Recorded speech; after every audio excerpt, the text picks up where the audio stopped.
Meet Philip, the apostle who always said, "Show me." He wasn't a great speaker, but his simple invitation, "Come and see," changed lives forever. Philip was the fifth apostle chosen by Yeshua.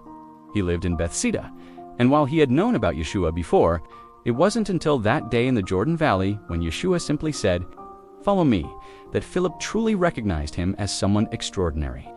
Philip was 27 years old, newly married, with no children yet.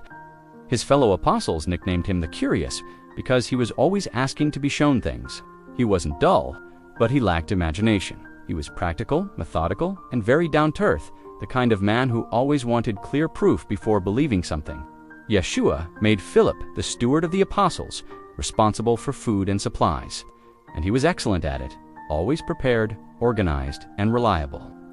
He wasn't a big thinker, but he could do small tasks in big ways, consistently and faithfully. This made him relatable to ordinary people who found courage seeing one of their own chosen for such an important role. Philip deeply admired Yeshua's generosity and open-heartedness. He himself wasn't eloquent or insightful, often interrupting Yeshua with simple or even awkward questions. But Yeshua never scolded him. Instead, he welcomed every question, showing how much he valued sincere, honest curiosity. Philip's greatest strength was his personal way of sharing faith. Instead of preaching with authority, he would simply invite people with, "Come and see." He brought Nathaniel to Yeshua this way, and it became his signature style of teaching, gentle, inviting, and inclusive. Philip was also cautious when faced with new situations, like when foreigners asked to see Yeshua.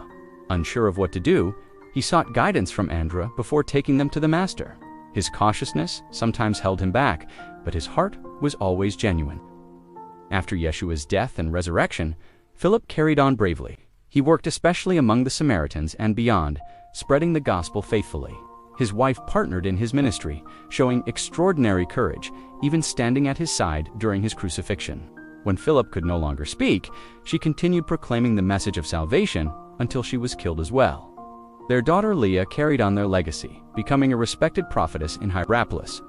Philip, once the careful steward and the man who always wanted to be shown, became a bold and steadfast witness of Yeshua, giving his life for the kingdom he had served so faithfully. If you've ever felt ordinary, remember Philip, the curious apostle, who proved that faith grows not from brilliance, but from simple trust. Follow 4 more stories of Yeshua's apostles. See you tomorrow, and let's know about Nathaniel. Thank you for being here. God bless.